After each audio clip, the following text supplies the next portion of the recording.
que nos acordamos de Pedro de algunas cosas, pero bueno, vamos a orar primero para comenzar y darle gracias a Dios. Señor, te agradecemos tu cuidado, tu bendición. Gracias porque tú eres un Dios de amor, de misericordia y te dignas usar a hombres comunes y corrientes, Señor, para hacer tu obra. Ayúdanos para poder transmitir, Señor, lo que tú quieres, que sea un tiempo en que podamos aprender, Señor, que a pesar de nuestros defectos, tú puedes usarnos, Señor, y cambiarnos para bendecir a tu pueblo. En el nombre de Jesucristo oramos. Amén. Bueno, vamos a ver primero un pequeño video, un corto video que nos va a hablar acerca de algunas características de Pedro.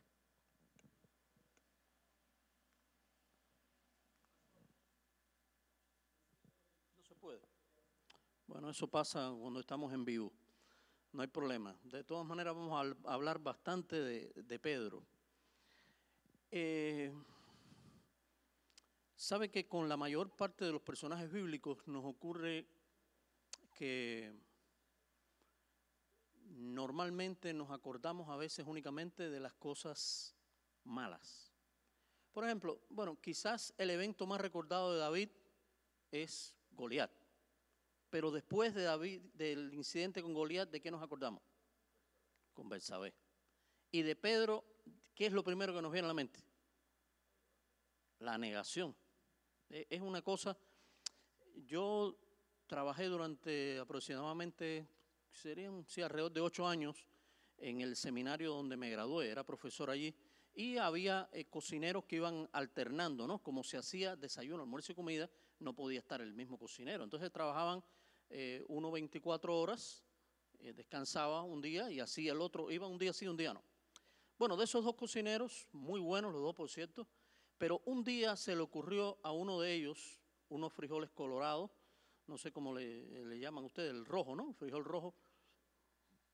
Todavía en aquel entonces se podía echarle algo a los frijoles, ahora yo no sé ni con qué los sazonan, pero resulta que aquellos frijoles colorados, él cometió el gravísimo error de en vez de echarle sal, les echó azúcar.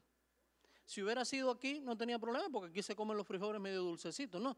Pero en Cuba eso era una herejía, comerte frijoles con azúcar. ¿Saben qué ocurre? Ese hombre fue recordado todo el tiempo por haberle echado azúcar a los frijoles. Todas las demás comidas, en 7 años, 8 años, se les olvidó. Nada más que por el azúcar que le echó a los frijoles. Bueno, con Pedro nos pasa una cosa parecida. Y vamos a estar ahí en el libro, ahí en la página 31. De hecho, le hemos llamado, o sea, el autor del libro le ha puesto Pedro el apóstol impetuoso. El apóstol que a veces tenía que callar y hablaba. Es un gran, de la gente impetuosa, de la gente que se lanza, del que quiere hacer las cosas muchas veces sin pensarlo. Bueno, pues pasa así. Pero ¿saben qué? Quiero hacerle un par de preguntas antes de entrar a Pedro para que tengamos idea. Después vamos a hablar acerca también de los 12 discípulos, cómo estaban conformados exactamente en grupos, ¿no? Pero una vez alguien me preguntó o hizo la pregunta y yo consideré a alguien que sí tenía favoritos. ¿Dios tiene favoritos? Y me quedé así como, hello. Porque la persona me tendió una trampa, me decía, bueno, si no tiene favoritos, por ejemplo, como dice la Biblia, a Jacob amé y a Esaú aborrecí. Después logré entender que no era tan de que el aborrecimiento no tenía que ver con que ya ahora a ti te desprecio, como creen algunos tristemente, en esa teología de que tú estás predestinado para salvación y tú para perdición. Hagas lo que hagas, tú vas a estar perdido y tú vas a ser salvo. Eso no es lo que nos enseña realmente la Biblia. Dios tiene, el amor de Dios es para todos y depende de la decisión de cada persona. Ahora, ¿hay algo en este asunto de favoritismo? No, leía que Dios no tiene favoritos, sino íntimos. Son cosas muy diferentes. Dios muchas veces se manifiesta a personas en dependencia del nivel de relación que tengan con ellos. Claro, usted no puede obviar que en un momento determinado Dios quiera bendecir a una persona más que a otro. Una vez le pregunté, yo era un muchacho muy preguntón, cada vez que tenía una duda iba directo al pastor, y después más que estuve interno por 3 años, y recuerdo que en el primer año posiblemente era el único cristiano entre 600 personas, y el director de la escuela, un hombre de unos 40 y tantos años, y yo que era un muchacho de 10 y tantos, me acribillaba a preguntas, y yo la que la podía la bateaba y la otra se la preguntaba al pastor para estar preparado la otra semana. Y así estaba. Aprendí muchísimo, quiero decirle, con la confrontación, aprendí muchísimo. Pero, ¿sabe qué? Así fui tratando de hacer yo las cosas. ¿Qué les decía en este sentido? No importa que Dios pueda bendecir a uno, pueda bendecir al otro. Hay una película, yo no soy comentarista de filmes ni nada por el estilo, pero les recomiendo que si quieren ver un buen cine, vean una película que se llama Amadeus. Es larga, dura 3 horas, o sea, si usted no tiene paciencia, no la vea. Pero relata, no es que sea exactamente así, he leído comentarios al respecto que dicen que no es tan así. Pero por ejemplo hay un músico llamado Salieri, que era el de la corte, era el músico de la corte, mucha pleitesía, pero de pronto viene un irreverente Mozart, que era un muchachón, pero con un genio musical, y simplemente lo desplaza. Y él llegó a enemistarse con Dios porque él, que trataba de hacer todas las cosas para la gloria de Dios, usaba a aquel muchacho irreverente, malcriado, todo lo que usted pueda decir, y no lo usaba él. Y se enemistó contra Dios. No es que diga exactamente, es lo que dice la película. Pero a lo que voy, no es un problema de favoritismo, es un problema de relación. Y encontré que hay al menos 4 tipos de personas que estaban cerca de Jesús. Primero estaba la multitud. Sí, el Señor era popular. No, eso no lo puede negar nadie. Y de hecho, las enseñanzas de él, la gente venía a oír. Pero después, además que hubo situaciones en las cuales el Señor los alimentó, bueno, ya venían a oír, y si de paso me dan la comida gratis, mucho mejor. Usted se da cuenta que donde quiera que dan cosas gratis, aquello se llena de gente, ¿no? Y está bien si usted en un momento determinado tiene una necesidad, pero cuando eso se convierte en el objetivo de su vida, ahí sí las cosas están mal. Usted no puede simplemente venir a Jesús literalmente como venían ellos por los panes y los peces. Y el Señor se los tuvo que decir así. Hubo una situación en Cuba en la que recibimos una ayuda en un mal llamado periodo especial, y aquella situación se fue extendiendo de tal manera que de aquí de los Estados Unidos empezaron a mandar dinero para comprar ciertas cosas. Y recuerdo que hubo un tiempo en que, bueno, las iglesias se estaban llenando como se llenaban los santeros, como se llenaba cualquier religión, no voy a decir que no, pero las iglesias especialmente. Pero hubo gente que vio que estábamos recibiendo ciertas ayudas y empezó a ir, sí, por oír la palabra, pero a ver si te daban tu poquito de aceite, tu leche condensada, jabón, unas cosas que eran artículos de lujo en Cuba. Desgraciadamente esa es parte también de la gente que iba, seguía a Jesús, lo quería oír, qué bien, qué bueno que predica, pero hasta ahí. El otro grupo eran los religiosos. Tenemos los saduceos, tenemos los fariseos. Básicamente eran los 2 grupos, vamos a decir, más, eran como los demócratas y los republicanos aquí, ¿no? Pudiéramos decir así, los 2 grupos más importantes, pero en este aspecto, que lo que estaban nada más que era para buscarle la quinta pata al gato. O sea, ¿dónde está el problema? ¿Qué cosa? ¿Cómo podemos coger a Jesús en una trampa? Y le tendieron varias, quiero decir. Y de verdad que había que ser el Señor Jesucristo para poder salir de ella, porque aquella, por ejemplo, de la mujer sorprendida en adulterio y la el tributo, y si hay que dar impuestos, óigame, no había manera de salir de aquello. De verdad que era el Señor en su sabiduría que pudo hacerlo. Ellos estaban nada más que para ver el detalle. Así como hay gente que en un momento determinado nada más que le ven, decía uno de los próceres de Cuba, José Martí, decía que los malagradecidos nada más que le ven las manchas al sol. Es lo que ven. No ven que da luz, no ven que por él es que podemos vivir, es nada más que lo negativo. Y así hay personas que están buscando en una sábana blanca el pequeño punto que ya diga, bueno, aquí hay defecto. Pero ¿saben qué? Que si vamos a encontrar defectos, en estos 12 personas lo vamos a encontrar porque están llenos de defectos. Pero lo bueno de este libro es que nos va a enseñar, o nos está enseñando ya desde la primera vez, que no importa cómo usted sea mientras usted se ponga en las manos de Dios. Usted tiene que ser así, ponerse en las manos de Dios y dejar el resto al Señor. Entonces tenemos ahí la multitud, tenemos a los religiosos, tenemos a los seguidores. La persona que escribía esto decía que los seguidores tenían poder, tenían autoridad, predicaban, pero se conformaban con eso. ¿Sí? Es como el miembro, vamos a decir, promedio de cualquier iglesia cristiana. Es la persona que viene el domingo, que participa, que quizás da un poco de dinero, que saluda, que comparte con los demás y todo está bien. Pero ya cuando estamos hablando de personas con mayor relación, de los íntimos, eran los que estaban cerca del maestro, que dentro de eso estaban los 12, dentro de los 12 había 3 y dentro de los 3 había 1. Y por cierto que después vamos a ver el caso de Juan, pero nosotros tenemos la idea de un Juan que era una panetela borracha, como decimos nosotros, o sea, un dulcecito, era, óigame. ¿Y cómo era el apellido que le puso el Señor? Que a veces nos parece que el Señor no ponía apellido, ¿no?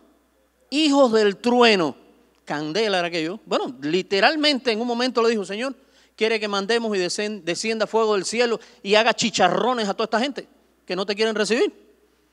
Óigame, ese era el que nosotros pensamos que era el que estaba cerca del Señor. Y sí, pero el Señor lo pulió de tal manera que hizo otra persona, como vamos a ver que hizo también con Pedro, ¿no? Miren, decíamos que en las 4 listas se mencionan los 12 apóstoles y hay 4 listas, ¿no? De nombres. Pero el que más se menciona, lógicamente, es Pedro. Y hay las listas ahí, a los que tienen el libro, en la página 32, vemos que los primeros que encabezan la lista, está Pedro, está Felipe y está Jacobo. O sea, los 12 discípulos divididos en grupos de 4. Pedro encabeza el primer grupo, Felipe el segundo y Jacobo el tercero. Y allí. Ahora, estos grupos parecen estar ordenados en orden descendente según la intimidad con Jesús. Fíjense, orden descendente depende de la intimidad con Jesús. Pedro, Andrés, Jacobo y Juan, según este orden, eran los más íntimos al Señor, ¿no? Los miembros del grupo eran, o sea, habían estado con él, posiblemente estos 4 eran los que habían estado con él durante más tiempo, era el círculo más íntimo, que por cierto estaban, Pedro y Andrés eran hermanos y Jacobo y Juan también eran, y se conocían todos, ¿no? Ahora, tuvieron la bendición, en este caso, los 3, Pedro, Jacobo y Juan, de estar presentes en el monte de la transfiguración, en el huerto del Getsemaní, o sea, estar con el Señor en momentos muy puntuales y muy importantes. Ya el grupo 2 no tiene también un perfil tan destacado y tampoco el grupo 3, pero bueno, eso después lo veremos cuando se traten otros detalles, ¿no? Ahora, tenemos de pronto dentro de esas personas a un Pedro que hablaba demasiado. De hecho, el autor del libro dice que él en muchas ocasiones lo puso como, me encantó esta frase automotriz, vamos a decir así. Dice, Pedro tenía el hábito de hacer funcionar la boca cuando su cerebro estaba en neutro. Tremendo. O sea, no tienes que hablar, mijo, no te han puesto ni marcha atrás ni marcha adelante, cállate la boca. Es de esas personas que a veces tenemos que mandar a callar, pero las cosas que decía, bueno, el Señor los enseñó para bien y para mal, no, también de cualquier manera, ¿no? Ahora, este apóstol, de quien vamos a hablar específicamente hoy, la diferencia incluso con Juan era que Juan no hablaba mucho. De hecho, se habla muy poco acerca de Juan en los evangelios, de que Juan dice algo. Estos 4 eran pescadores, había otros que quizás con otros, vamos a decir, no se habla muchos de ellos de qué cosa eran, pero en este caso, por ejemplo, también había un recaudador de impuestos y en este caso también, este trasfondo político, Mateo era cobrador de impuestos y un cobrador de impuestos era la persona más despreciable que había entre los judíos. ¿Por qué? porque era el que estaba realmente cobrando impuestos a favor de una nación extranjera. Y esos impuestos eran para sostener el ejército de ocupación. O sea que hasta qué punto era la persona más odiada posiblemente del grupo. Sin embargo, en ese mismo trasfondo político vemos a un Simón, por cierto, un nombre muy dentro de los discípulos, estaba Simón, estaba Simón Pedro y Simón el Celote, y se mencionan unos cuantos Simón, o sea, era un nombre bastante común. Pero este Simón el Celote era una persona, vamos a decir, llevándolo a nuestro término, era como una especie de terrorista interno, ¿no?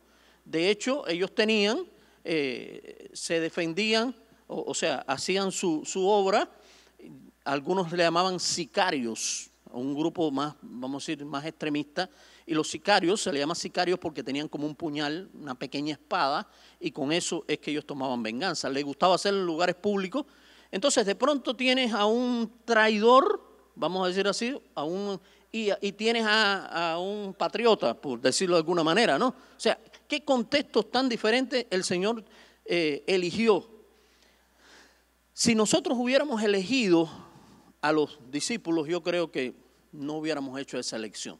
Hubiéramos buscado gente muy sentada, muy tranquila, de ser posible con un doctorado, gente que supiera lo que está haciendo, ¿no?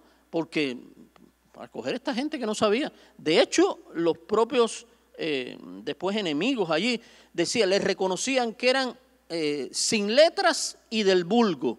O sea, no había manera de decir que eran lo más ignorante que podía haber. No, pero eso no era precisamente el Señor a la gente que se suponía que entendiera, no quiso entender. ¿Por qué? Porque iba en contra de sus propios valores y de sus propios negocios, vamos a decirlo así. Entonces el Señor escogió a estas personas que después las capacitó, ¿no?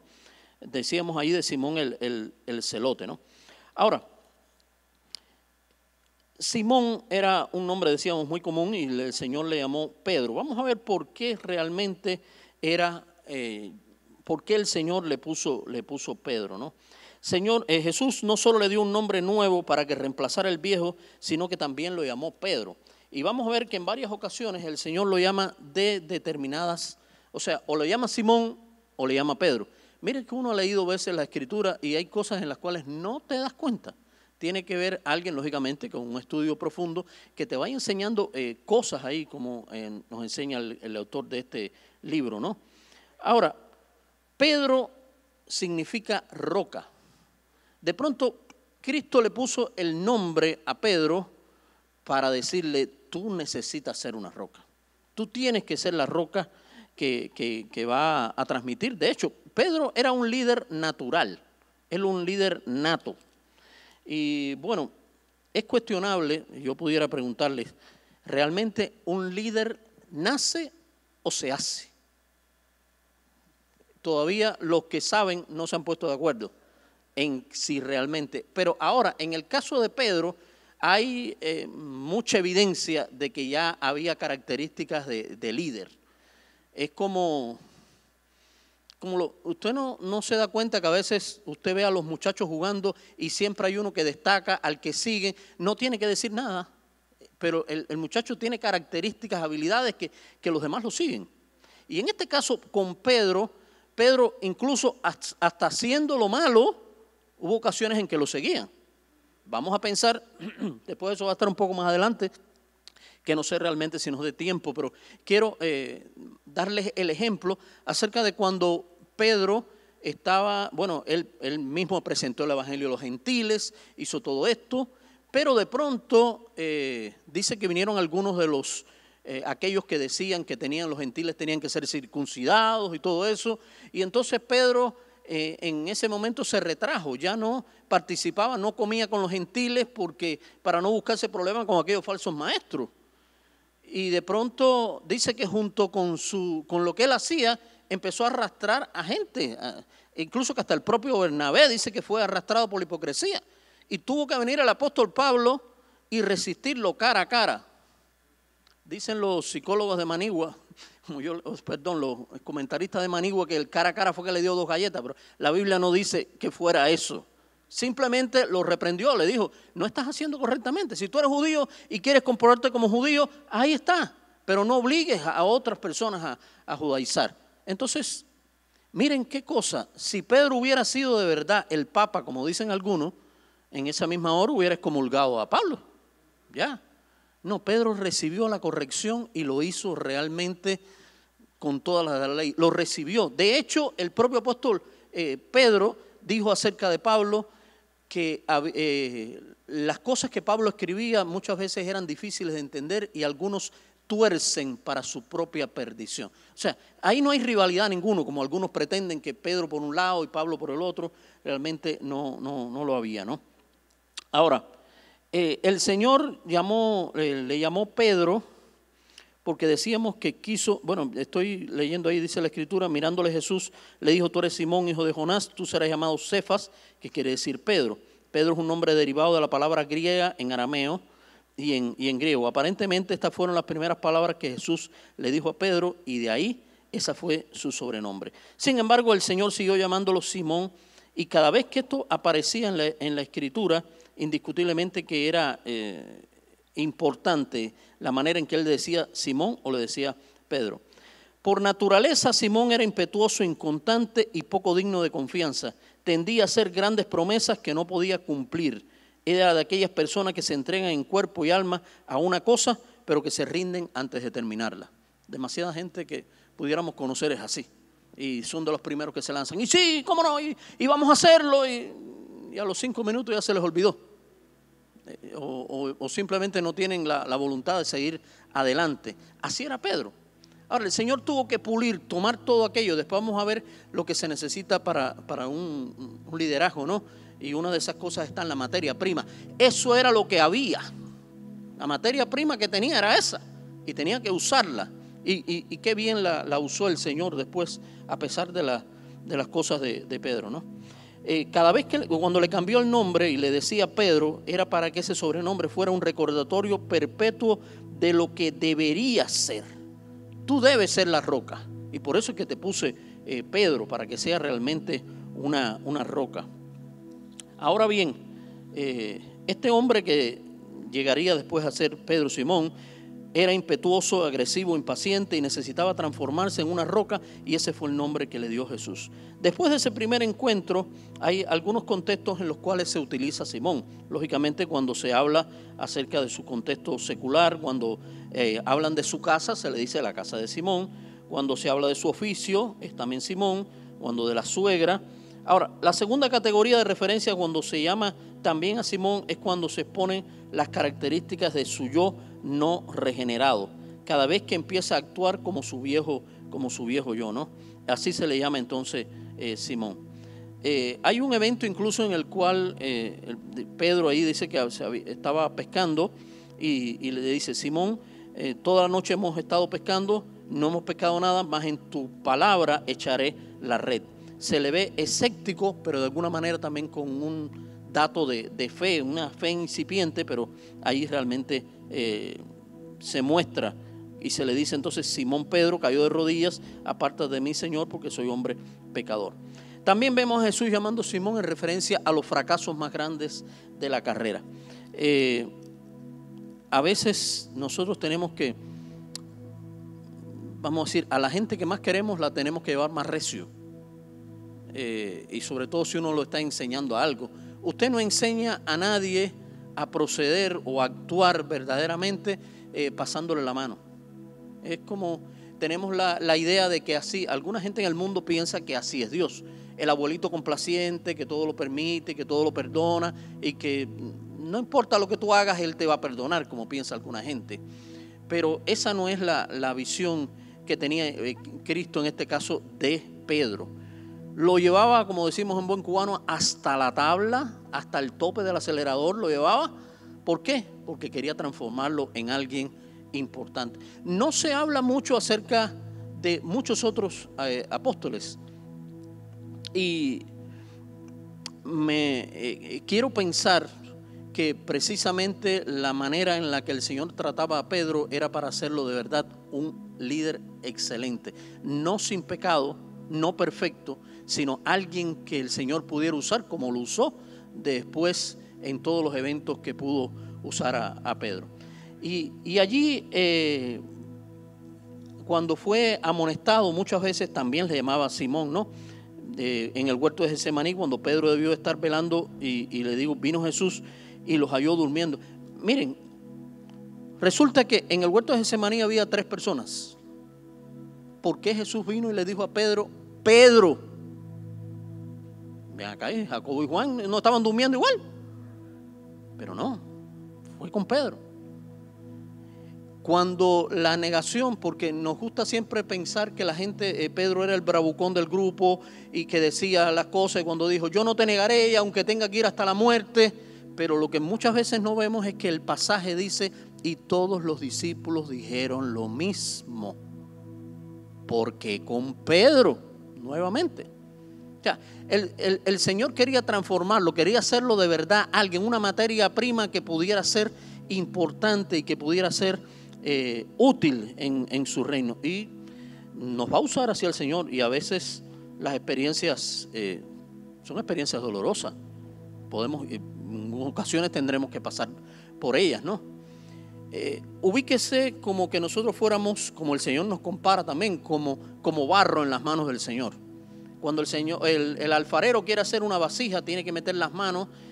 Una vez vi una representación teatral que hablaba algo de eso, y hablaba como que el Señor estaba vertiéndote, y mientras te pasaba la mano todo iba bien, pero cuando empezaba a tocarte, a apretarte, a tratar de quitar, no, Señor, no, así no, dame cariñito, pásame la mano, todo eso. Pero a veces el Señor nos enseña de otra manera bien diferente, y es el caso de Pedro en lo que como ocurrió, ¿no?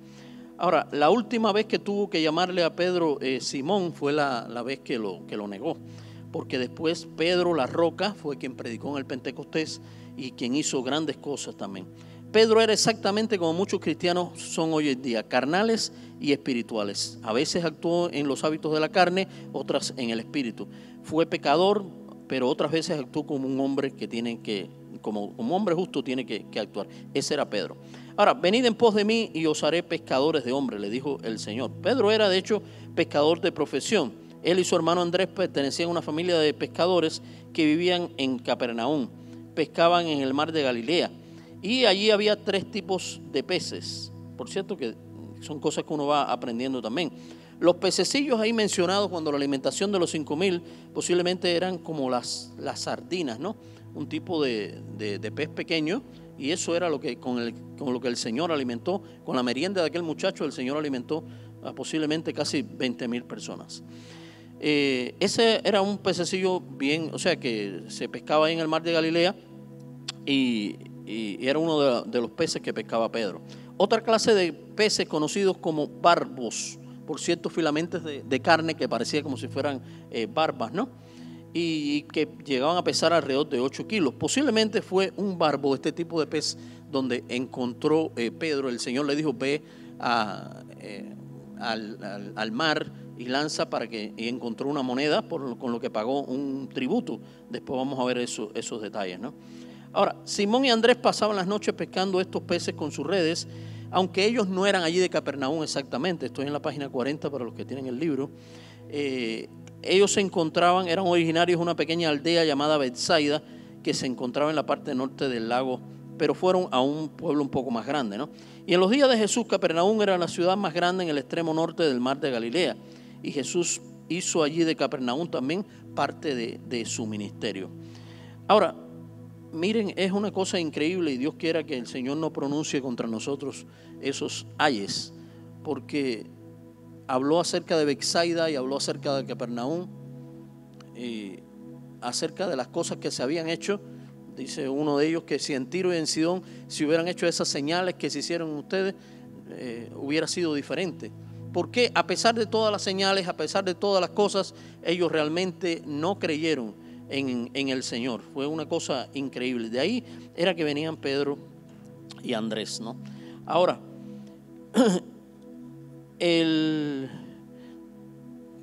otro detalle acerca de que sabemos de Pedro, aparte de esto, del que era pescador y demás. Mira, olvidaba también otro pez muy común, dice que llamado mush, es un tipo de pez que nada y se alimenta en aguas poco profundas. Y en la actualidad dice que los restaurantes cercanos a Mar de Galilea sirven este pescado frito y se le conoce como pescado de San Pedro. Bueno, pescaban Pedro y Andrés con sus redes, eran de Bethsaida, decíamos, estaban en Capernaum. Y bueno, sabemos también que Pedro era casado, porque de hecho se habla acerca de su suegra enferma. En 1 Corintios 9:5 el apóstol Pablo dice que Pedro llevó a su esposa a uno de sus viajes misioneros. O sea, son los datos que se saben. No se dice que tuvieran hijos o no, la Biblia no dice nada de esto. Pero Simón Pedro era el líder de los apóstoles, y no solo por el hecho de que su nombre encabeza todas las listas, sino que se utiliza una palabra que en griego es protos, que no se refiere al primero en la lista, sino al primero en importancia, al líder del grupo. Por cierto, una de las cosas increíbles es que los discípulos vivían discutiendo quién de ellos sería el mayor. Tantas cosas que había para hacer, tantas enseñanzas que les daba el Señor, y ellos muchas veces lo que les preguntaban, y yo me imagino, ya esto es imaginación mía, no lo dice la Biblia, pero yo me imagino cuando después del monte de la transfiguración a Pedro, Jacobo y Juan no había quien les hablara, porque nosotros tenemos una experiencia que ustedes no han tenido, es de esa gente, ¿no? Que de esa super experiencia, no, yo estoy como lamentablemente algunos de los llamados superapóstoles, que no se le puede ni tocar porque se te va la bendición. No sé dónde dice la Biblia eso por ningún lado. Pero qué cosa tan tremenda era la manera en que ellos, el Señor les estaba dando lecciones y cosas, incluso le estaba hablando acerca hasta de su muerte, de las cosas que vendrían, y ellos preocupados quién serían. Y algunos hasta trataron de meter fuerza. Precisamente Jacobo y Juan, ¿qué hicieron? Bueno, si no le entramos por las buenas, vamos a entrarle por las malas. Vamos a tirarle a la vieja adelante. Mamá, mira, ve y habla ahí. La Biblia no dice claramente si la iniciativa fue de la madre o fue de ellos dos.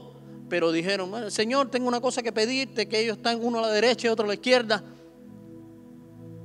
Y qué triste es que estaban buscando posiciones de privilegio. Ahora, los demás apóstoles se pusieron, se sintieron molestos porque estaban pensando lo mismo también. O sea, no era el momento de estar buscando posiciones. De hecho, bueno, después ya cuando vino la resurrección de Cristo y demás, no estuvieron buscando realmente posiciones. No era eso lo que el Señor quería para los que el Señor lo formó. Pero Pedro fue formado y capacitado por el designio soberano de Dios para que fuera su líder. Es más, el Señor lo formó y lo entrenó para que así fuera.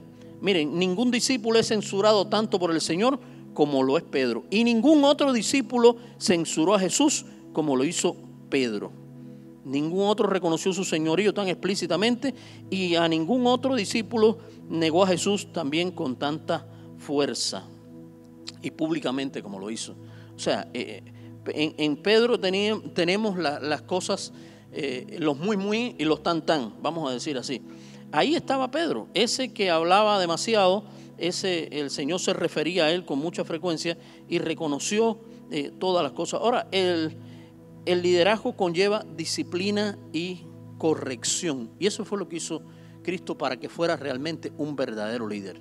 Usó experiencias de vida, usó cosas importantes para que Pedro realmente fuera el líder que él necesitaba, que después guiara a la iglesia primitiva.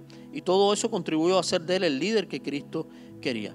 Ahora, en la vida de Pedro vemos 3 elementos claves para ser a un líder de verdad.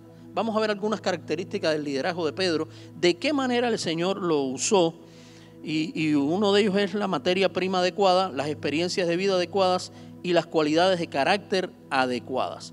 Primero, la materia prima. Pedro tenía la fibra del liderazgo que Dios le había dado y que se encontraba tejida en su personalidad. Hay, por cierto, en la disposición natural de Pedro ciertos rasgos obvios que fueron determinantes para lograr su capacidad de liderazgo. Y dentro de esta materia prima, o sea, ¿con qué contaba Pedro? Estaba primero la curiosidad, el deseo de inquirir, de saber por qué. Quizás ningún otro discípulo preguntó tanto como Pedro, porque estaba siempre tratando de saber.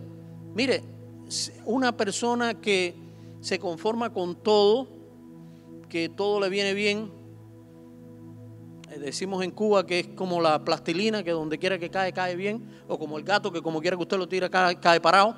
No, todo no hay ese saber, bueno, ¿y esto por qué? ¿Y por qué ocurre de esta manera? Y siempre le estaba preguntando al Señor, ¿de qué manera? ¿Por qué ocurrían estas cosas? Y explícame la parábola y dime por qué estas cosas están sucediendo. Ese era Pedro, ese aspecto de la curiosidad era algo importante y el Señor lo puso, en función también.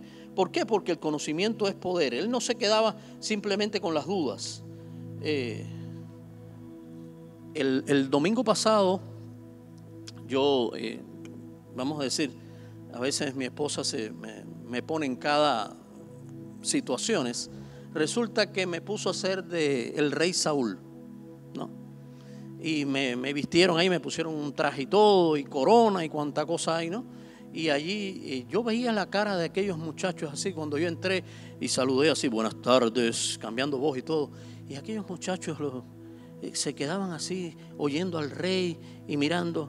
Pero ¿saben qué? Después que ya yo me quité todo aquel vestuario y todo eso y que entré a ayudar a mi esposa en la limpieza ahí de su aula, hubo 2 o 3 que se me quedaron así mirando como que, este lo conozco yo. No. Este posiblemente sea el mismo que estuvo ahí con otra ropa, con otro disfraz. Bueno, preguntando, ¿y por qué? Y esto era, y ¿qué quiero saber? Así era Pedro, en esa actitud a veces diríamos casi infantil, ¿no? De la manera en que él podía actuar. Y es importante que esa curiosidad normalmente que se manifiesta a veces en la infancia, que a veces perdemos, es bueno que nosotros lo mantengamos siempre. En los relatos de los evangelios, Pedro hace más preguntas que todos los otros apóstoles juntos, fíjense. Por lo general era Pedro el que pedía al Señor que explicara sus frases difíciles. También cuántas veces tenía que perdonar, fue el que preguntó Pedro. ¿Cuál sería la recompensa que tenían los discípulos por haber dejado todo para seguir a Jesús? Y también acerca de la higuera que se había secado. Esa era la parte de la curiosidad, de esa materia prima que tenía Pedro, que ayudaba también a ese liderazgo. Otro ingrediente necesario era la iniciativa. Si un hombre está hecho para el liderazgo, tiene que tener impulso, ambición y energía. Es la persona que debe hacer que las cosas ocurran. A veces usted se va a encontrar cosas en cualquier aspecto de la vida secular que usted, para enfrentar de verdad un liderazgo, debe tenerlas en cuenta. Hace mucho tiempo leí la ilustración acerca, puede haber ocurrido, yo me imagino que sí, quizás ocurrió en la realidad, acerca de una empresa, un lugar donde había varias personas, pero ya había uno que llevaba muchos años en aquella empresa y que pensó que en algún momento determinado se abrió como una vacante, una posición, y que lo iban a emplear, o sea, lo iban a subir de categoría. Y él muy orondo, todo muy bien, y en un momento determinado, cuando se anunció la persona que iba a cubrir esa vacante, no era él. Y él se molestó y fue a hablar directamente con su superior. Todos los años que yo llevo aquí en esta empresa, todo el trabajo que he hecho, todas aquellas cosas, y resulta que ahora nombran a esta persona que lo que llevaba eran 2 o 3 años en la empresa, y el superior lo oyó muy tranquilamente y le dijo, bueno, mira, antes de seguir discutiendo eso, quiero que me ayudes en algo. Ve allí, no hice preparativos para una merienda que quiero tener hoy con los trabajadores. Mira, ve allí al puesto de la esquina y averígüame si hay naranjas y hay melones. ¿Ok? El hombre fue a la esquina y averiguó y dice, no tienen naranjas. Quédate ahí. Fue aquella persona que había nombrado ya como jefe y delante de aquella misma persona le dijo lo mismo. Ve allí a la esquina y mira a ver si hay naranjas y si hay melones, porque necesito preparar una merienda con esas 2 frutas, ¿no? Y aquella persona regresó y le dijo, mire, no tienen exactamente naranjas, ya eso él lo sabía, no tienen naranjas y no tienen melones, pero me están ofreciendo que hay otras frutas que incluso salen más baratas y que pudieran comprarse y con ellos pudiéramos incluso ahorrar dinero de la empresa. El hombre simplemente miró a aquel que pretendía que él quería tener el puesto y no tuvo nada más que decirle. Así pasa con la iniciativa. O sea, usted no puede ser un líder que simplemente O sea, como un líder que no tenga iniciativa, que aún cuando a veces se equivoque, porque a veces pensamos que el líder tiene que ser perfecto y mejor, ¿no han encontrado muchas de esas personas que dicen, no, mejor no digo o no hago nada para no equivocarme? Bonita manera de vivir, imagínese usted. Claro que es mejor, nunca te van a cuestionar porque nunca te vas a equivocar, pero es que nunca has intentado nada. Entonces así ocurría. Pedro era realmente un líder con iniciativa y tenía ese impulso, esa ambición, esa energía, ¿no?, que confrontaba. Era el primero en contestar cualquier pregunta que se hiciera. De hecho, recuerdan el pasaje aquel en que el Señor preguntó, ¿quiénes dicen los hombres que es el Hijo del Hombre? No, Juan el Bautista, Elías, Jeremías, algunos de los profetas, y allí todo hasta ese momento eran expresiones y cosas que ellos habían oído. Pero cuando el Señor dijo, ¿y vosotros quién decís que soy yo? Ahí salió Pedro. Es que, como le digo, muchas veces recordamos nada más que lo malo, pero tenemos que recordar ese impulso, esa decisión, ese conocimiento de Pedro también, de lanzarse al ruedo, no importa que se equivocara. Pedro fue audaz y decisivo, y esa es una característica esencial de todo líder. A veces tuvo que dar un paso atrás, retractarse o recibir censura. De hecho, un poquito más adelante nada más, el Señor acaba de decirle, bienaventurado eres, porque eso no te reveló carne ni sangre, sino mi Padre que está en los cielos. Y allí puso a Pedro por las nubes. Y Pedro, ya creyéndose cosas, cuando el Señor dijo, ahora tengo que ir a Jerusalén y voy a ser, lamentablemente, voy a ser muerto y todo eso. Y Pedro entonces dijo, esta es la oportunidad mía. Este se equivocó, no es así. Ven acá, Señor, de ninguna manera esto te acontezca, no permitas que eso pase. Y fue, yo creo, no me consta, pero me parece que es la única ocasión en que a alguien se le llama, y específicamente Jesús le dice, Satanás. Lo había puesto por las nubes y ahora lo llevó hasta el piso, a ras del piso. ¿Por qué? Pero estaba aprendiendo. Con las dos experiencias Pedro aprendió, ¿no? El Señor lo tuvo que alabar, pero hay ocasiones en que también lo tuvo, en este caso, que disciplinar. Tuvo que recibir censura, ¿no? Ahora, cuando fueron en el huerto de Getsemaní, cuando los soldados romanos llegaron para arrestar a Jesús, dice que había mucha gente armada con espadas y palos. Este escritor piensa que una típica unidad del ejército romano, en este caso una legión, tenía 600, 6.000 tenía una legión, pero había las personas que fueron a apresar a Jesús eran alrededor de 600 soldados. Y Pedro sacó su espadita contra 600. Hello. Ahí estaba la impetuosidad. Es una cosa que lamentablemente pensamos muchas veces, no, pero Pedro no las pensaba, de verdad que no las pensaba. Pero esa audacia también fue algo que le dijo el Señor. Esta es la materia prima que tengo aquí, esto es lo que me sirve. No es perfecto, no hace las cosas maravillosamente, quizás debía callarse un poquito más, pero ahí estaba esa persona que en un momento determinado siguió al Señor, ¿no? Miren, Pedro no lo pensó, decíamos, en ese incidente, si cortarle la cabeza. Lógicamente le tiró a cortarle la cabeza, le dio por la oreja porque quizás no enfiló bien, no era espadachín Pedro, era un pescador. Pero a eso fue, a lanzarse, y con toda su impetuosidad él tenía el material necesario para hacer de él un líder. Es mejor trabajar con un hombre así que tratar de motivar a alguien que es pasivo e indeciso. Dice un adagio popular, es mucho más fácil suavizar a un fanático que resucitar a un muerto. Es verdad, no puedes hacer nada en ese sentido, pero alguien como Pedro lo podía pulir. Y siempre Pedro tomaba la iniciativa, aprovechaba el momento y embestía. Y ese era el sello del liderazgo. Ahora, tenía la curiosidad, tenía la iniciativa, pero había un tercer elemento importante que es el compromiso o la participación. Los verdaderos líderes siempre están en el centro de la acción. El verdadero líder es el que muestra el camino, no el que dice, es por aquí. Miren, vayan por allá. No, él va adelante. Así lamentablemente hay cuántas personas, bueno, en muchos aspectos de la vida yo he tenido jefes pero que no son líderes. Son simplemente personas que están a cargo de un grupo de personas y que te dicen, debes hacer esto, esto y aquello, pero usted no ve motivación en ellos. O sea, es simplemente personas que te van a decir, te van a orientar cómo hacer las cosas, pero ellos no las hacen. Son jefes, no son líderes. Pero Pedro era de los que se lanzaba y hacía las cosas porque había un compromiso también o una participación.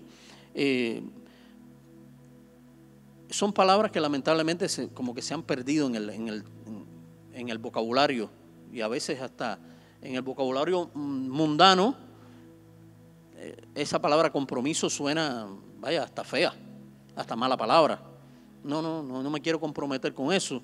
Por eso es que no hay prácticamente, o sea, el nivel de matrimonios que había ahora no lo hay porque la gente no se quiere comprometer y nos juntamos, y si nos va bien, bien, y si nos va mal nos separamos y no pasa nada. Así lamentablemente es que vive el mundo, como ocurre también en negocios y en cosas. Y antiguamente las personas con dar su palabra era suficiente.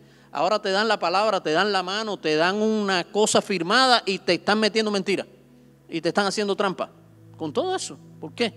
Ahora, ese compromiso y esa, vamos a decir, participación de Pedro eran importantes también. Él quería estar en medio de la acción, y uno de los otros de los eventos en los cuales Pedro también saltó de una manera tremenda fue cuando vino el Señor caminando sobre las aguas, y Pedro dijo, yo quiero estar con Él. Vemos a Pedro y siempre nos fijamos, como decíamos, lamentablemente en lo negativo. Bueno, vemos a Pedro que ahora le faltó la fe y se hundió. Pero ¿quién fue el único que salió de la barca? Pedro. Los demás estaban muy tranquilitos ahí, no querían buscarse problemas, pero Pedro sí se lanzó y dijo, no, si tú eres, que vaya yo sobre las aguas. Ahora que fue, caminó, y ya después vio el viento y vio las olas, y ahí ya le entró miedo y se empezó a hundir, pero salió. Entonces, por eso, no tenga temor de personas que tengan ímpetu, porque usted los puede, vamos a decir, ayudar a ser mejores. Cuando usted ve una persona que quiere hacer las cosas y viene a la iglesia y comienza nuevo en la fe y tiene deseo, no empiece. Lamentablemente, ¿cuántas veces he oído personas que le tiran un cubo de agua fría a las personas cuando le dicen, no, ya se te pasará? Ese es el primer amor. Usted lo está alentando, usted le está diciendo que ya esto es un fueguito, esto es una bobería, esto es cuando se te vaya ya. No, aliéntelo, no importa. ¿Se va a equivocar? Se va a equivocar, ayúdelo. Yo siempre pongo de aquella, dárselo al Señor. Siempre pienso, una de las primeras veces que yo predicaba en mi pueblo, yo tuve la bendición de llegar al Señor de niño y ser bautizado en el 77, mire cuántos años hace de eso ya. Pero allí recuerdo que uno de los primeros temas, no me acuerdo si fue un tema, una predicación, que yo empiezo a hablar y hablando del hombre de pecado y del hombre de pecado, y metía a todo el mundo era hombre de pecado. ¡Uf! Los metí ahí. Y resulta que me llamó aparte una hermana, le agradezco mucho esa reprensión hecha en privado. Ante un muchacho que no sabía lo que estaba diciendo, ella me llevó a las escrituras y me dijo, esto es así, esto es así. Y lógicamente con todo uno va aprendiendo, como agradezco las primeras veces que prediqué y aquellas iglesias que sufrieron mis primeros sermones, porque tenía que ser así, de alguna manera tenía que aprender. Y así es que ocurre, ¿no? Pero si usted tiene el ímpetu y el deseo y hace las cosas aunque no las haga perfectas, uno de los grandes problemas que tenemos es que queremos que las cosas no salgan como nosotros queremos. Y si no salen, bueno, mejor la hago yo. No, un líder no puede hacer eso. Porque si usted nada más que hace las cosas usted, ¿cómo va entonces a propiciar que otras personas lo hagan? Aunque no empiecen haciéndolo bien o no lo hagan tan bien como usted. Así es como realmente nosotros tenemos que proceder, y como Pedro también lo hacía, ¿no? Ahora, Pedro tenía un compromiso serio y por eso salió de la barca, y aún cuando empezó a hundirse también clamó al Señor. A menudo estudiar este pasaje, decíamos, se culpa a Pedro de falta de fe y no se le da el crédito que merece por haber saltado con fe fuera de la barca. Antes que lo descalifiquemos por la debilidad que casi lo hace perecer, recordemos dónde estaba cuando comenzó a hundirse. Ya estaba en el agua, ¿no? Y de igual manera, aunque Pedro negó a Cristo, no olvidemos un hecho significativo. ellos, en este caso Pedro y Juan, fueron los únicos que siguieron a Jesús hasta la casa del sumo sacerdote.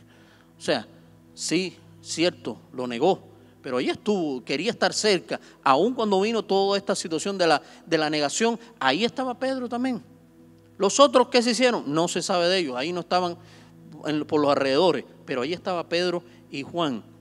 O sea que a veces decíamos, llevamos demasiado recio a Pedro, nada más que recordándonos de las cosas negativas que hacía, cuando detrás de aquella aparente negatividad había cosas que él hacía también de alguna manera, en medio de su impetuosidad, hay que reconocer cosas que él también hacía. Y esa era la clase de fibra que quería, que el Señor quería y de la que Pedro estaba hecho, ¿no?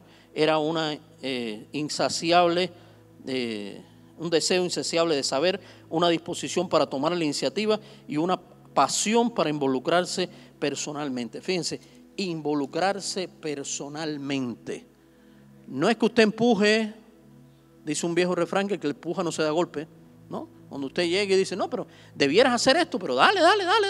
Sí, pero hazlo tú. O sea, qué rico es poder presionar a otra persona y tratando de que lo haga. Y sí, el Señor está contigo, dale. Y contigo no está. Tú tienes que hacer también tu parte. Este compromiso de Pedro era importante a la hora que él se involucraba personalmente. No se quedaba. Pedro no era de medias tintas, no. Ahora, las experiencias también. Lo primero era la materia prima, veíamos, y lo otro es las experiencias de la vida que moldean a un verdadero líder. ¿Cómo hace el Señor para tomar un hombre de una naturaleza tan tosca y refinarlo para que llegara a ser un líder? Bueno, lo hizo también, decíamos, a través de esa materia prima y ahora de las experiencias de la vida. Y la experiencia puede ser un duro maestro. En el caso de Pedro, los altos y bajos de su experiencia fueron dramáticos y a menudo dolorosos. ¿Por qué hizo esto Jesús cuando llevaba recio a Pedro? Bueno, las experiencias y aún las dificultades fueron todas necesarias para hacer de él el hombre que Jesús necesitaba que fuera. Leía, el escritor del libro, estamos hablando que este libro se escribió, bueno, por lo menos esta edición, el libro se escribió creo en el 2002, y él decía que recientemente había visto los resultados de un estudio sobre los jóvenes de los Estados Unidos que han estado envueltos en ataques con armas de fuego a través de la escuela. Y a través de ese estudio se supo que el común denominador entre los que dispararon las armas de fuego es que virtualmente todos ellos son jóvenes a los que se les prescribió Ritalin o otros antidepresivos para controlar problemas de conducta. No sé, estamos hablando, este estudio se hizo hasta el 2002, no sé en los tiroteos de los años para acá, ¿no? Pero él ve este detalle, ¿no? En lugar de ser disciplinados para controlar problemas de conducta, se fueron drogados hasta el estupor. No se confrontó ni se hizo nada con actitudes provocativas y rebeldes que eran la raíz del problema. Estos jóvenes habían sido protegidos artificialmente de las consecuencias de su rebelión. Y así es como se está educando a esta generación, lamentablemente. Y todo se resuelve con pasarle la mano.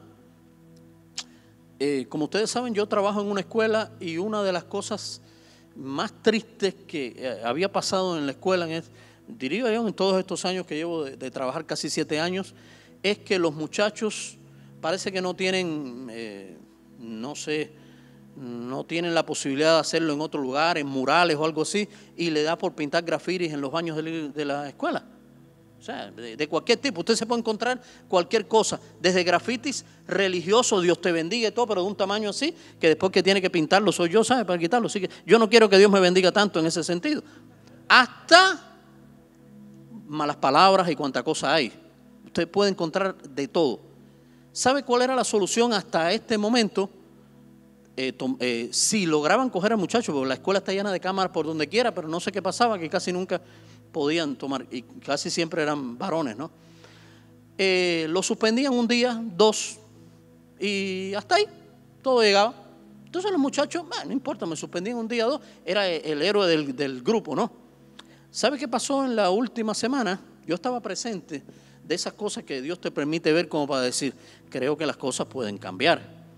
De pronto viene una madre con su hijo que había pintado un grafiti. Y resulta que una de las asistentes principales le llegó y dijo, mire, hay algunas soluciones que tenemos. Una de ellas es que puede ir a un tribunal. Cuando el muchacho oyó la palabra tribunal, bueno, tenía alguien traduciéndole, se queda como así. Si se declara culpable, no va al tribunal, pero tiene que pasar por una escuela especial que, vamos a decir, no vamos a decir que es un reformatorio o algo así, pero que con un nivel, una cosa bien recia, pero es que además el curso se queda en stand-by. O sea, este curso que estaba, ya lo perdió. Cuando vuelva a la escuela donde estaba el próximo año, entonces tiene que empezar en el curso que estaba. La voz se regó más rápido, ya casi no hay graffiti. Pero si no se aplican las cosas como deben ser, créanme que es pasándole la mano, no se van a resolver las cosas. Entonces, así Cristo llevó a Pedro, lo moldeaba, pero de una manera tremenda, porque aprendía de esas experiencias de la vida y aprendía de todas las cosas por las que pasaba, ¿no? Y es lamentable que ocurra, pero muchas veces no se le da la educación real que llevan los muchachos y todos, ¿no? Miren, Pedro también aprendió a través de las experiencias que las derrotas aplastantes y las humillaciones profundas a menudo vienen después de las más grandes victorias. De hecho, veíamos este ejemplo en que el Señor lo llamó Satanás, pero lo vemos también en la Biblia a través del profeta Elías. Elías tuvo posiblemente la mayor victoria que logró, es tomar aquellos 400 profetas de Acera y otros 450 de Baal, 850 profetas, demostrar ahí delante de todo el pueblo que Jehová era el Dios. Y al otro día, cuando Jezabel le dijo: de cierto te digo que como están las cabezas, que las habían perdido, por cierto, los decapitó, así va a estar la tuya. ¿Y qué pasó con Elías? Se deprimió, se fue. Ay, Señor, imagínate tú, ahora yo soy el único que queda y me buscan para quitarme la vida. No, el Señor le demostró que, bueno, primero el Señor tuvo paciencia. Y a veces nosotros tenemos que tener un poco de paciencia también con personas que quizás no tienen el mismo, y lo entrecomillo, nivel espiritual que nosotros, porque no. Todo el mundo tiene que aprender, todo el mundo tiene que dejar que también que el Señor lo pula en un momento determinado. Nos equivocamos, no hacemos las cosas como debiéramos hacerlas, pero para eso dice la Escritura que tenemos que sobrellevar los unos las cargas de los otros. Que nos cuesta un poco más de trabajo, que a veces no los encontramos ni pies ni cabeza. Yo vengo de un país en que casi antes, ahora nada, no se come carne. Y yo cuando veía lo que Pablo decía en la Escritura, que si por causa de mi hermano no comeré carne jamás, decía: Pablo, está duro eso, no comer carne jamás. Pregúntele a un cubano recién llegado qué cosa es lo que quiere comer y le va a decir que carne. No le dé pollito, déle carne de res, pero un bestezón de este tamaño, sí. No le dé más nada. Entonces, hay cosas que no tienen el sentido para nosotros, pero decía la Escritura habla: sobrellévalos, llévalos, no importa. Y Pedro, con esas experiencias de vida, tanto positivas como negativas, hizo cosas tremendas, ¿no? Aprendió también, decíamos, de esas victorias. Y estaba tratando de disuadir a Cristo de lo que él había venido a hacer a la tierra, y ahí fue que él le dijo también Satanás. Aprendió que Satanás podía llenar su boca con tanta seguridad como podía hacerlo el Señor, si él se dejaba llevar y se dejaba usar lamentablemente por Satanás. Porque ahí le dijo, cuando Cristo le dijo: Satanás os ha pedido para zarandearte como a trigo. Quizás nosotros en nuestra mentalidad sobreprotectora hubiéramos dicho: no, mejor el Señor no hubiera dejado que Pedro pasara por eso. Mejor que no pase. Pero no le dijo Cristo eso. Le dijo: Satanás me ha pedido permiso para zarandearte, pero yo he rogado por ti para que tu fe no falte. Se equivocó, lo negó, dijo maldiciones. O sea, fue una negación de esa con todas las de la ley. No es una boberita, no, yo no soy. No. Ahí Pedro dijo cualquier cantidad de cosas. Pero allí fue ese mismo Pedro que después fue perdonado y fue usado por el Señor. Esas son cosas que tenemos que aprender.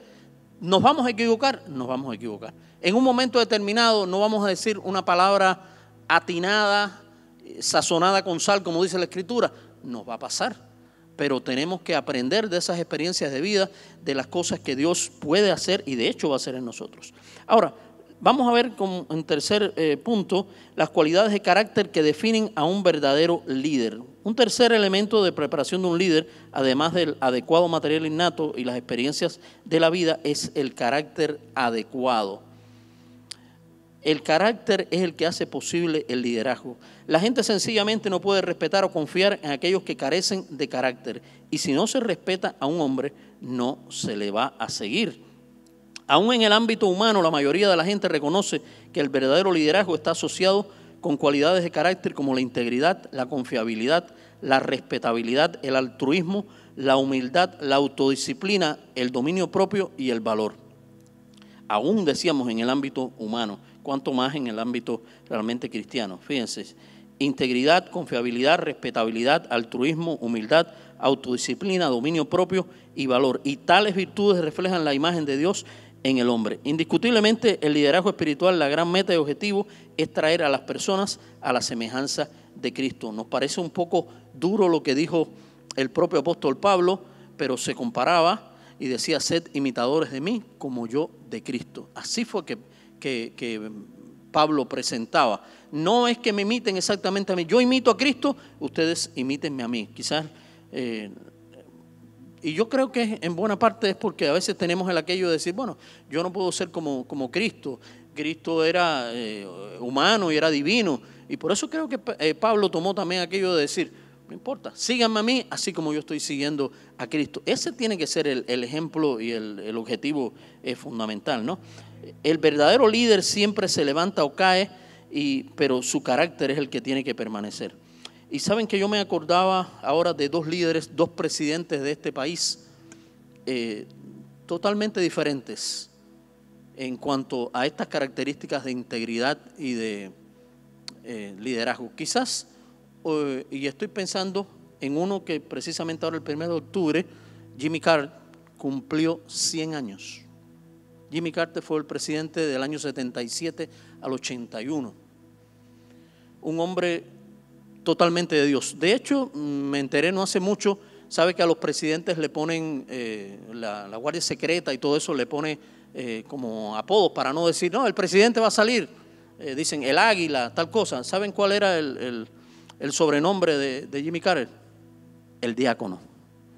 Hasta ahí llegaba, fíjense, porque realmente fue un diácono por muchos años de la iglesia. Nosotros tenemos la bendición, es de aquí de Georgia, ¿no? Entonces, su presidencia quizás no fue, vamos a decir, de las mejores, vamos a decirlo así.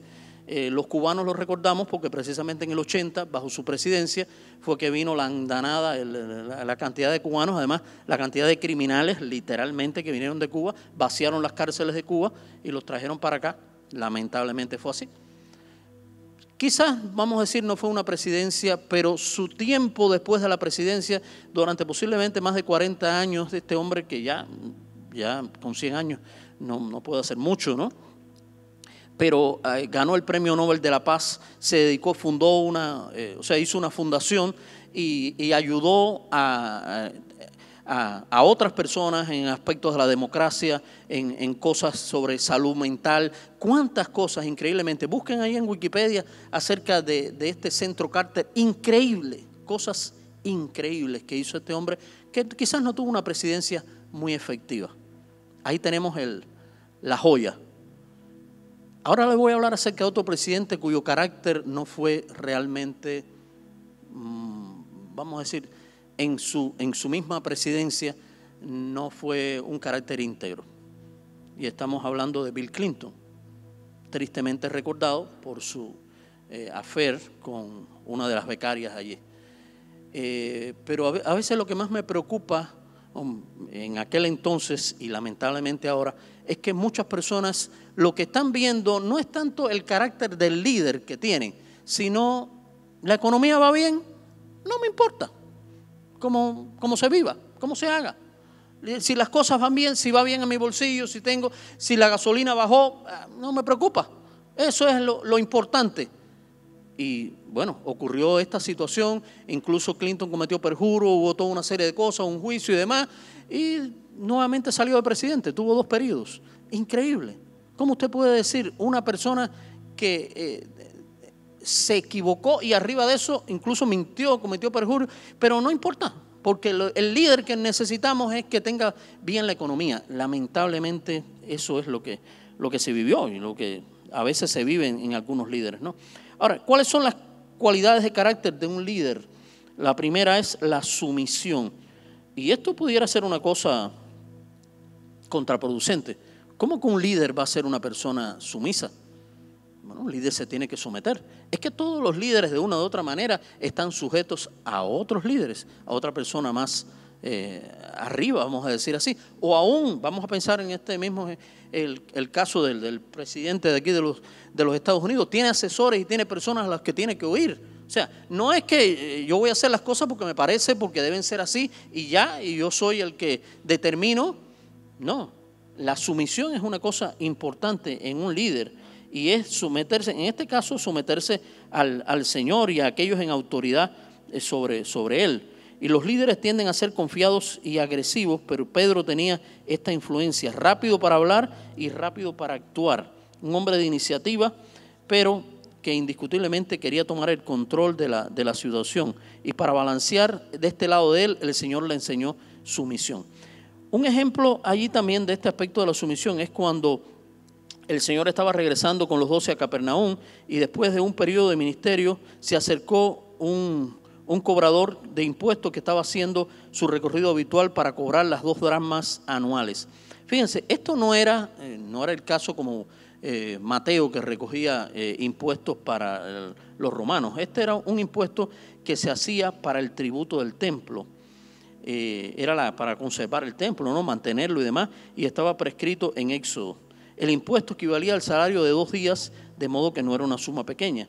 Por cierto, que aquí a veces uno se pierde un poco en el sentido de las monedas que se usaban.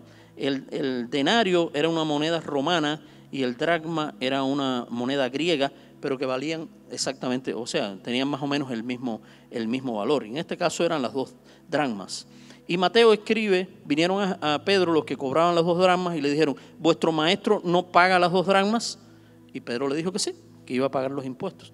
Pero fíjense que este episodio que se relata, quizás nosotros no lo tenemos muy en cuenta o no nos habíamos dado cuenta de lo que significaba, pero este impuesto en particular tuvo algún problema en la mente de Pedro. ¿Por qué? Porque ¿cómo era posible que Cristo, el Hijo de Dios, pagara un impuesto del templo? O sea, Él era superior al templo. No tenía por qué pagarlo. De hecho, el Señor le dice, ven acá y los reyes de la tierra, de quienes pagan el tributo. Nunca se ha visto que los hijos de los reyes paguen impuestos. La familia está totalmente ajena a eso, ¿no? Entonces, ahí precisamente Pedro se pone a pensar eso, pero cuando se acerca a hablarle acerca, es el Señor el que toma la iniciativa y le dice, y entonces Pedro, ¿cómo es esto? ¿De quién es que cobran tributo? Los hijos están exentos, ¿qué es lo que pasa? Sin embargo, dice que el Señor dijo, pero para no molestarlos, para no defraudarlos, ve allí al lago y pesca, lanza ¿cómo se llama allí? Tu anzuelo, y vas a pescar, y el primer pez que pesques va a tener un estatero. Era una moneda que era de 4 dracmas, y con eso vas a pagar el impuesto del templo tuyo y mío. ¿Tenía el Señor que pagar el impuesto del templo técnicamente hablando? No, si era el Hijo de Dios, no tenía que pagarlo. Sin embargo, lo hizo. Y ahí demostró sumisión. Esa sumisión que no tenía, podía haberle dicho, no, si yo soy el Hijo de Dios, no necesito pagar eso, no tiene que ver conmigo. Pero allí lo hizo. Entonces le demostró esa sumisión a Pedro, que después Pedro también hablaría de eso en sus cartas, en todo esto lo que estaba haciendo el Señor. El milagro que Dios estaba haciendo estaba demostrando su absoluta soberanía y al mismo tiempo con su actitud de pagar el impuesto estaba siendo un ejemplo de humana sumisión. Porque de forma sobrenatural Cristo dirigió un pez que se había tragado una moneda a la carnada del anzuelo de Pedro. Si Jesús era Señor sobre la naturaleza, ciertamente tenía autoridad para optar por no pagar el impuesto, pero sí lo pagó. La sumisión es una cualidad indispensable del carácter que los líderes deben cultivar, porque si quieren enseñar a la gente a que se someta, ellos también deben ser ejemplos de sumisión. Sí, dáselo al Señor. Y es importante que lo veamos de esa manera. Después Pedro lo diría más adelante: someteos a toda autoridad, ya sea del rey, ya sea de cualquier otro. Ese Pedro impetuoso, ese Pedro que sacó ahí la espada para cortarle la cabeza a Malco, tantas cosas que hizo Pedro, era la persona que después dijo: sométanse, esténse allí, ya sea al rey, ya sea a las personas que han sido puestas en autoridad. Es importante que ese Pedro lo viera también. De hecho, citamos eso: por causa del Señor, someteos a toda institución humana, ya sea el rey, a superior, a cualquiera de ellos, ¿no? Como libres, pero no como tienen la libertad como pretexto para hacer lo malo. Me encantó esta frase ahí en la página 54, que dice: usted es ciudadano del cielo y solo un residente temporal en la tierra. Es ciudadano del cielo, eso es lo más importante. Usted está pasando este tiempo aquí, pero su ciudadanía verdadera está en el cielo. Y tenemos que entonces, por causa del Señor, hay cosas que tenemos que hacer. Somos meros extranjeros y peregrinos en esta tierra. Por eso dice: para evitar ofensas, honre al rey terrenal, honre a todos. Esta es la voluntad de Dios. O sea, está la sumisión, y ahora vamos a hablar acerca de la sujeción. La segunda característica que aprendió Pedro fue la sujeción. Muchas personas con habilidades innatas de liderazgo no sobresalen naturalmente cuando se trata de sujetarse, de actuar con moderación. O sea, eso es lo que estamos hablando acerca de la sujeción, ¿no? Pedro tenía tendencias a ser impetuoso, a tener una personalidad que los hace proclives a tomar la iniciativa, pero allí, el ejemplo de que trató de decapitar a Malco está ahí mismo lanzado con esa, no se sujetaba. Sin embargo, aprendió mucho también de lo que vio aquella noche, ¿no? De lo que hizo cuando el propio Señor le dijo: mete tu espada en tu vaina. Por cierto, este hecho del Señor sanar al siervo era porque al Pedro lanzarse a tomar la iniciativa de esa violencia, había sentencia de muerte sobre Pedro también. De hecho, curando a Malco, poniéndole la oreja, estaba salvando a Pedro también de una muerte segura, porque ahí estaba Pedro, que iba a ser el líder de la iglesia, que iba a ser usado por el Señor de una manera tremenda, además como para demostrar: esta es la materia prima que aparentemente no servía, pero que Dios decidió usar para su honra y gloria.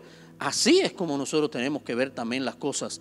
Miren, he pasado por unas cuantas iglesias, tanto como miembro como pastor en algunas de ellas, y he visto lamentablemente un común denominador: es que muchas personas, lamentablemente, con muy buen, vamos a decir, con mucho conocimiento secular y en ocasiones hasta bíblico, no son precisamente de la gente que sean más usadas.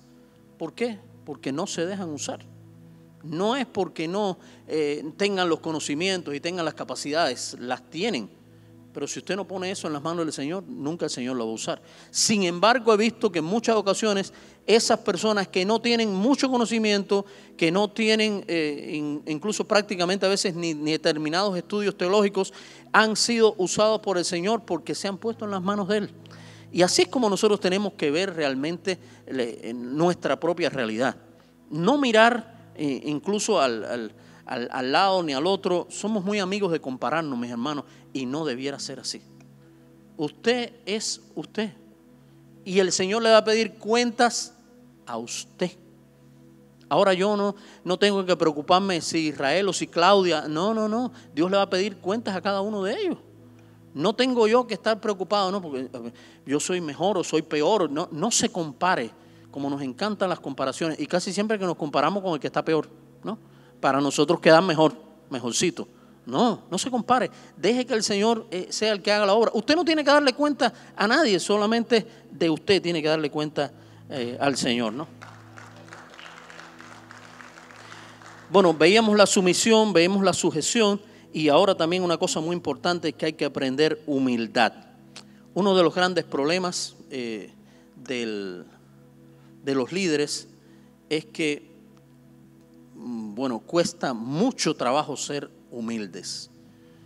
Porque a veces, en muchas ocasiones, sí, déselo al Señor para el Señor. En muchas ocasiones las personas, quiéralo o no, se rodean, o sea, hay personas que vienen a decirle a usted todo lo bueno que usted es y a veces le ponen hasta un poco más, ¿no? No, una maravilla, y qué bien ha predicado, y qué maravilla. Y si usted se pone a creerse todo aquello, mire, cuando a usted le vengan a dar con mucho halago, piense como pensaba aquel pastor cuando vino aquella hermanita que era la primera que quería ir a saludarlo y a visitarlo y a abrazarlo y decirle: pastor, qué bueno que me ha predicado, cómo ha llenado. Y llegó ella de primera, como casi siempre, y llegó a ver al pastor y le dijo: óigame, pastor, qué bien ha predicado, de verdad que ha sido una maravilla, el Señor lo ha usado, ha sido una cosa. Y el pastor le dijo: sí, ya me lo dijeron ya. ¿Cómo que se lo dijeron si yo he sido la primera que ha venido a verlo? Ya el diablo me lo dijo, ya, ¿sí? Ya el diablo me estaba haciendo creer que yo soy de los mejorcitos. No. Entonces, cada vez que usted lo halaguen mucho, no es que no quiera que lo halaguen. A todo el mundo le gusta que le digan cosas, y sobre todo si lo haga bien, dele la gloria a Dios, hágalo. Pero no se quede con eso de decir: óyeme, ¿viste? Ahora sí, como la gente me quiere, ¿viste? Oye, y prediqué y todo el mundo vino a saludarme. No, quédese tranquilo. Deje que el Señor es el que haga su obra. Y este aspecto de la humildad, ¿sabe qué humildad significa? Viene de una palabra que es humus, que es tierra. De ahí tiene que salir usted. No trate de levantarse. Mire, si el Señor quiere, Él lo va a levantar hasta donde Él quiera. Pero no se levante usted. No se levante usted. Pastor, yo creo que llegamos como a la mitad. No hay manera de terminar con Pedro, por lo menos en esta. Así que lo dejamos por ahí. Si alguna pregunta, le entrego al pastor para que él tenga.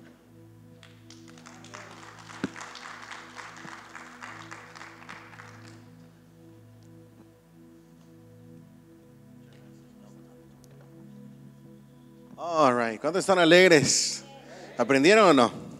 No nos faltaba mucho, nada más nos faltó, ¿cuál nos faltó? Amar, ¿qué más? Compasión